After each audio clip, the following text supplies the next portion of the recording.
de notre colloque, nous ne pouvions pas espérer une meilleure équipe que celle que vous voyez à nos côtés, à Samia et à moi, avec donc ces écrivains qui nous sont indispensables et qui ont su chacun décliner les présences de nos trois génies de la littérature et de la pensée que nous avons donc voulu célébrer au cours de ces 3 journées.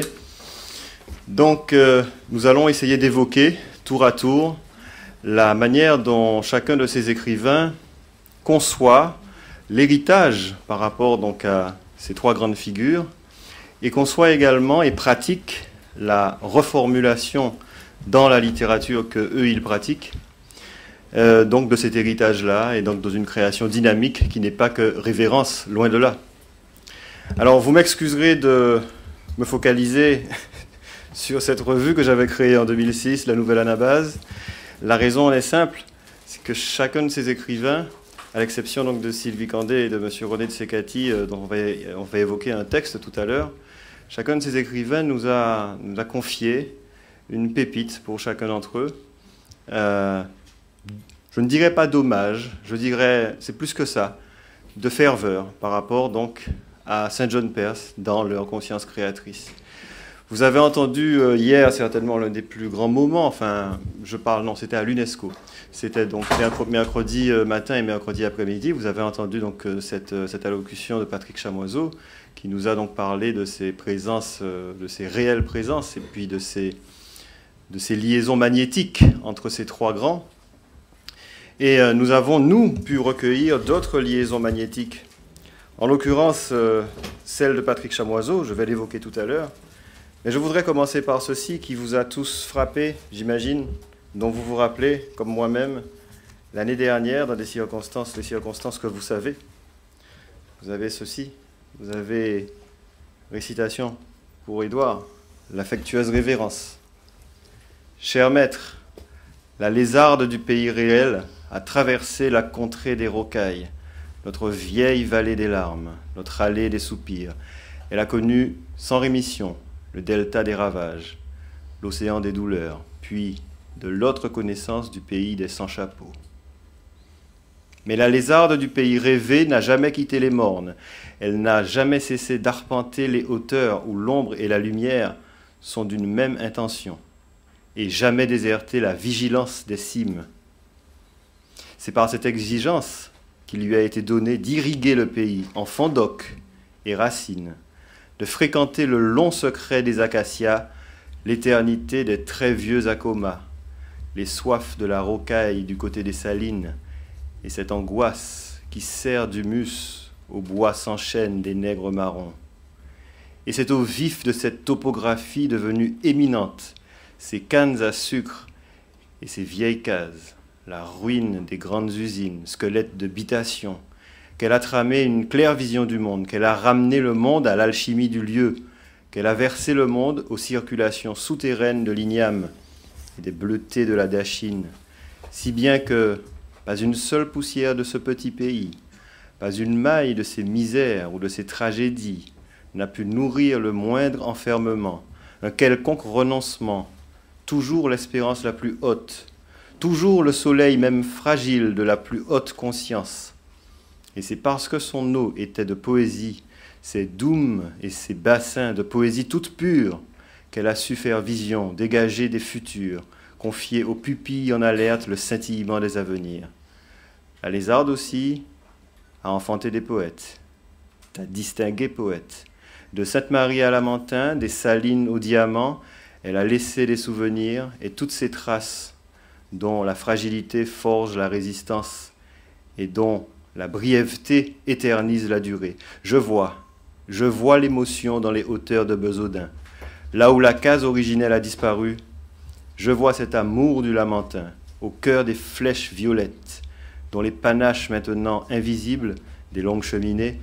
Je vois cette écoute attentive des usines, jadis féroces, avalées par la rouille. Je vois aussi la plage ardente qu'il fallait chaque matin déchiffrer, et la confession du sable noir qui filtrait des volcans oubliés pour renverser la blancheur des coraux. Je vois les bains avec la chaussure bleue et le punch à préserver des mouches, le carême qui asphyxie le vieux ventilateur, le poisson rouge à écailler pour le bon court bouillon.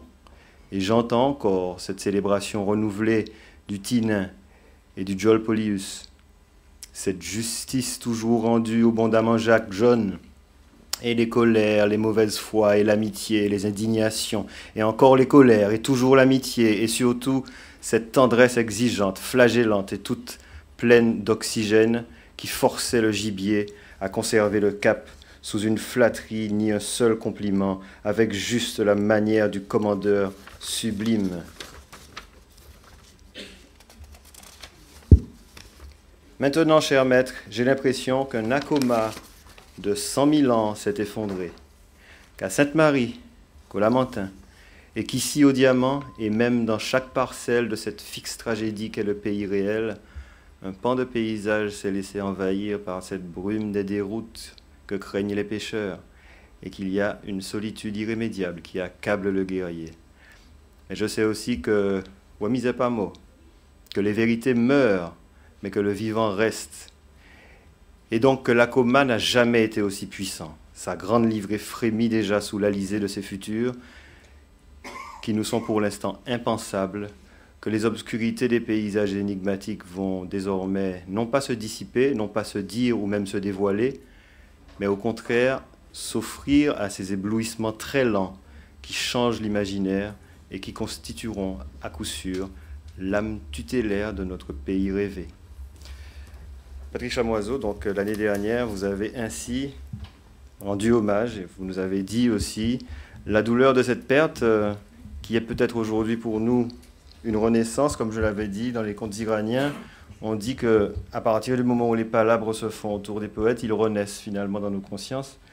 Est-ce qu'à plus d'un an de la disparition d'Édouard Glissant, vous pensez que sa pensée rayonne peut-être parmi nous plus que jamais ?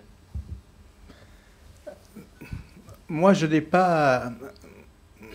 D'abord, j'ai le sentiment d'être mieux habité par le travail d'Édouard et par sa pensée. C'est vrai que je n'ai jamais abordé ce qu'il a écrit de manière intellectuelle. J'ai toujours eu un rapport, entre guillemets, fusionnel et créateur ou créatif avec ce qu'il écrit. J'avais toujours le sentiment d'une compréhension immédiate avec ce qu'il proposait, même ce qu'il y avait de plus obscur. Ce qui fait qu'il y avait une telle présence de ce qu'il représentait en moi que son absence n'a rien changé à l'affaire. Ce qui a changé, c'est la perte d'un personnage extraordinaire, d'une amitié, de quelqu'un de pas facile, un sale caractère, enfin bon, tout ce qui faisait Édouard et qui constituait nos rapports quotidiens. Ceci étant, l'œuvre est là, et moi je n'ai aucune inquiétude en ce qui concerne sa puissance, sa pertinence et son devenir. Comme je n'ai aucune inquiétude en ce qui concerne celle de Césaire ou celle de Perse. On a beaucoup parlé de la dimension un peu colonialiste, conquérante, orgueilleuse de Perse, mais ça ne pèse pas beaucoup quand on voit la puissance visionnaire qui se déploie dans la totalité de l'œuvre. Tout cela ne compte que peu. Et ce qui m'a aussi été déterminant, c'est que mon premier rapport, autant mon rapport à Césaire a été un rapport immédiat, total, puissant, en pleine crise d'adolescence où j'ai fait ma négritude, autant mon rapport à Perse a été difficile. Moi, je ne voyais chez Perse qu'un conquérant, qu'un dominateur, que ce que Glissant appelait un ultime conquistador, Césaire un ultime conquistador. Et c'est vraiment Édouard qui, lorsque je lui disais ça, il ricanait. Et il m'a dit, tu devrais relire Perse attentivement, etc. Donc, ce qui fait que mon approche à Perse a été très, très personnelle. En tout cas, moi, ce que je dirais, c'est que j'ai eu la chance extraordinaire, enfin nous avons tous eu la chance d'avoir été contemporains de telles puissances créatrices. Hein, avant de venir dans ce colloque, j'ai essayé de parcourir encore une fois ce que Loïc m'a pas laissé beaucoup de temps, encore une fois Césaire, parcourir Perse et parcourir Glissant. Et j'ai été absolument impressionné par ce que ça représente en termes de, je dirais, de monstruosité créatrice. C'était vraiment, à tout niveau, nous avions là vraiment des puissances qui sont absolument considérables. Et nous avons des singularités irréductibles dans l'espace de la poésie, ce que la poésie a de plus exigeant. Nous avons des présences qui sont absolument singulières. Et ce qui m'a plu, c'est que ce colloque essayait de tenter non pas les synthèses ou les classifications, ou je ne sais pas quoi, mais vraiment essayer de trouver ce que Glissant appelait les liaisons magnétiques. Parce que les liaisons magnétiques, ça nous renvoie à ce que Glissant a toujours dit, c'est-à-dire que ça nous renvoie à la nécessité de la relation. Je crois qu'une des exigences de l'esthétique contemporaine, c'est vraiment la mise en relation de ce qui est séparé, de ce qui existe, de toutes les présences au monde, mais aussi de ce qui existe. Et je me rappelle de ce souci qu'il avait lorsqu'il avait le projet de créer le Musée des Arts des Amériques. Il disait que le meilleur moyen de dessiner les lignes de force du chaos caribéen ou du chaos américain, de toutes ces Amériques et de ces Caraïbes, de toutes ces émergences des créolisations qui sont des créolités, il disait que c'est indéchiffrable, mais qu'il nous faut patiemment mettre en relation ce que disent les artistes. C'est vrai qu'à l'époque, il ne parlait pas du tout de se mettre en relation avec Perse et Césaire, mais il avait le souci de mettre en relation tous les plasticiens, tous les arts visuels, pour essayer de dessiner une autre région des Amériques. Et cela, ça m'a toujours alerté sur cette nécessité qu'il y avait à tenter la liaison entre Perse, Césaire et Glissant, d'autant qu'elle s'est réalisée, je pense, en chacun de nous. En tout cas, elle s'est réalisée en moi. Mais elle n'est pas claire, elle n'est pas déchiffrée. Il ne faut pas qu'elle soit claire et déchiffrable. Je les vois de manière très, très distincte. Et en même temps, je fonctionne avec eux et j'écris avec eux, avec les trois magnétismes, de manière très, très active. Et ça, c'était précieux. Je pense que ça, c'est... L'idée de relation je pense que l'idée de relation, c'est une idée majeure qu'il nous faut apprendre à fréquenter parce qu'elle nous permet de revenir d'une certaine manière à la dimension de l'origine. C'est plus c'est Jacques Lénard qui parlait de cette présence dans toutes les langues de l'écrit et de la parole. Mais il y a toujours un moment particulier où l'oral rencontre l'écrit et l'écrit s'organise avec l'oral et puis après l'écrit prend, je dirais, une ossature plus importante. Et la problématique que nous avions, nous aux Antilles, du fait de la langue créole et de la langue française, donc que Césaire avait, que Glissant avait et que Perse avait, c'était de retrouver ce moment de l'origine. Ce moment où non pas on va oraliser l'écrit ou, je ne sais pas, mettre de l'écrit dans l'oral, mais ce moment particulier où deux systèmes narratifs vont entrer dans des perspectives, dans des liaisons magnétiques. Et ça, c'est important. C'était plus ça l'idée d'une esthétique de la totalité, qui n'est pas une esthétique de la synthèse ou de la confusion, mais qui est une esthétique des interactions, des touches, des affinités, des contacts effervescents, des petits éblouissements solaires, de petites séquences énergétiques qui doivent nous permettre d'avancer sans esprit de système vers, non pas des vérités, mais vers des expériences individuelles. Parce que ce qu'ils nous apprennent aussi dans leur solitude altière et orgueilleuse, parce que là on parlait d'orgueil pour Sénéon Perse, mais c'est pas ce qu'il faudrait dire de l'orgueil de Glissant. Hein. Ce sont vraiment des solitudes puissantes, altières, étonnantes, qui étaient portées par une exigence absolument totale en ce qui concerne la littérature et et la poésie. Il me reprochait d'ailleurs d'écrire des petits livres et des petits textes, quoi. Ça ne supportait pas l'idée qu'on puisse disposer de talent d'écriture et ne pas en faire un usage solennel permanent. Donc ces solitudes-là signalent quand même une situation contemporaine qui veut dire que l'artiste ou l'écrivain aujourd'hui ne représente que sa propre expérience. La seule vérité qu'il porte, c'est la sienne. Et que cette expérience, c'est celle qui se construit en face d'une énigme, d'un inatteignable qu'est la totalité monde, le tout monde, ce qu'il a appelé le tout monde, que j'appelle la pierre monde. Enfin bon, cette perspective qui reste un horizon toujours à composer et à recomposer, mais qui s'inscrit dans la globalisation du monde et qui nous donne des perspectives où les liaisons magnétiques sont possibles, en tout cas servent de stimulation aux liaisons magnétiques. Donc leurs trois solitudes altières met l'accent sur une idée qui me paraît absolument essentielle, c'est que l'artiste est seul et que c'est la plénitude aujourd'hui de l'individuation qui nous donne la puissance des liaisons magnétiques qui nous sont nécessaires. Et ça, c'est important pour les sociétés dans lesquelles nous vivons, qui sont des sociétés d'individuation. Nous avons du mal à trouver de nouvelles solidarités. Nous cherchons encore à opposer à ce que nous impose le capitalisme. Le capitalisme est le seul système qui est réussi. Enfin, je ne sais pas si c'est un système, c'est un brouillard de voracité féroce qui arrive à chevaucher des imaginaires individuels et à remplacer le désir individuel par des pulsions de consommation.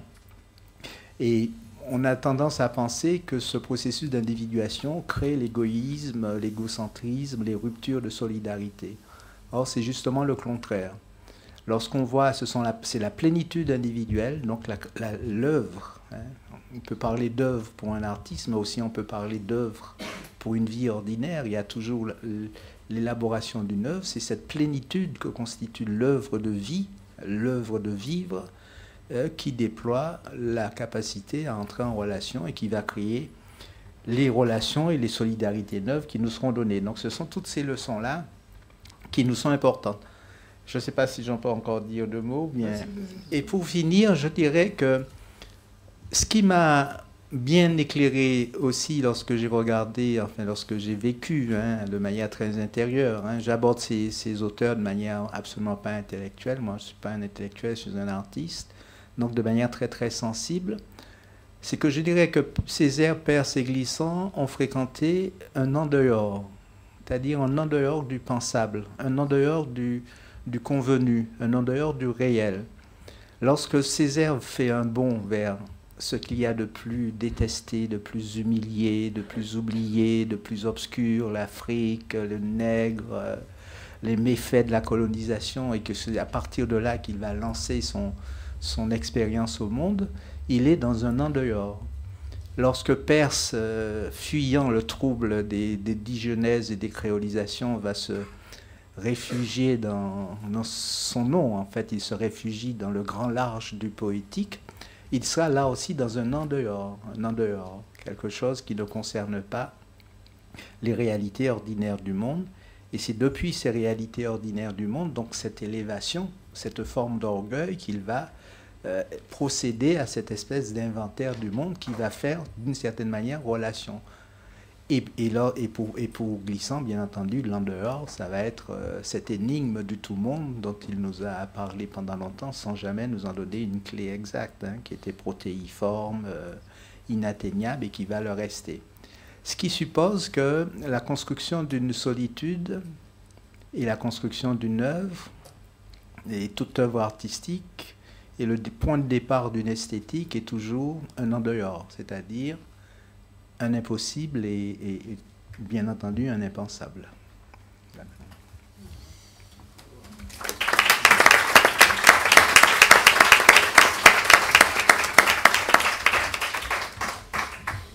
Alors bien sûr, il y a ces liaisons magnétiques, mais il y a aussi dans votre œuvre, Patrick Chamoiseau, ce constant appel vers l'intertexte, en tout cas pour ce qui est de Saint John Peirce. On a pu en parler lors de ce colloque. Et donc pour cela, évidemment, et j'invite tout le monde à retourner vers l'œuvre de Patrick Chamoiseau. Vous verrez que cette présence est constamment réaffirmée, constamment déclinée. Allez voir ça dans Biblique des derniers gestes, allez voir ça dans toute la production. Et puis il y avait en 2006, comme je vous l'ai dit tout à l'heure, ces méditations à Saint John Perse que nous avait confié Patrick Chamoiseau pour le tout premier numéro de la Nouvelle Anabase.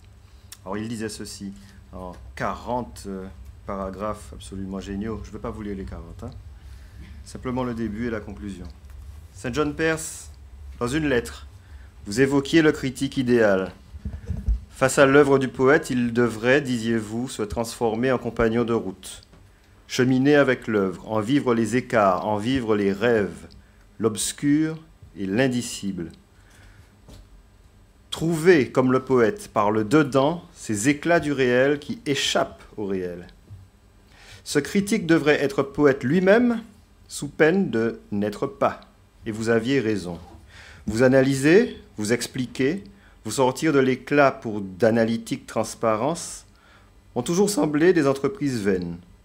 Au-delà du mot restitué à son sens, de la métaphore enlevée à ses pliures secrètes, au-delà de vos montages et mystifications, au-delà de l'obscur déchiffré brillamment, demeure toujours le poème, telles l'effusion intime du coquillage, indéfectiblement lié à ce vaste océan.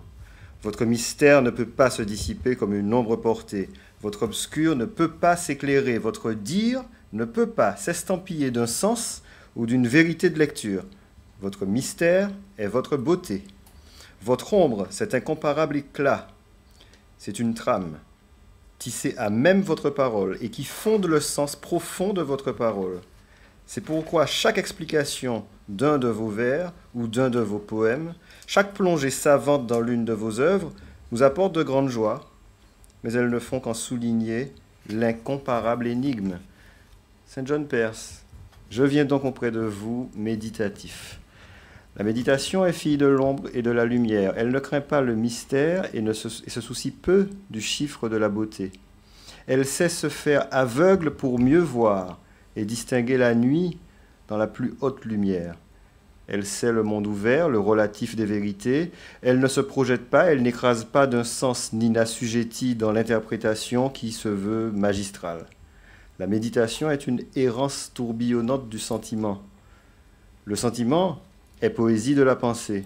Elle s'approche des feux intenses, juste pour s'amplifier, s'enivrer de beauté et aborder aux rives de cette connaissance qui aide juste à mieux vivre. Et il terminait ainsi, Saint John Perse, me voici au terme de cette méditation. Je vois votre sourire. Vous savez que le poème et votre œuvre encore plus échapperont toujours à nos explications, et plus encore à mes méditations. Mais je les pratique volontiers, de plus en plus en votre compagnie, pour le plaisir bien sûr, pour la fréquentation d'une beauté ouverte et pour me tenir en éveil grâce aux échos inépuisables de ce vaste édifice. La pierre monde, maintenant, nous entoure. Nous devrons y vivre et tout réinventer, sans système, sans idéologie, sans même une certitude. Il nous faut des postures souples et de latérale disponibilité. Cela demande une conscience autre, un autre regard sur nous-mêmes et sur notre présence sur cette terre. Votre poésie a pressenti cela. Elle qui nous offre à chaque étape de notre vie les grandes pistes de l'envol, les vertiges stimulants, toujours non résolus, de l'éveil.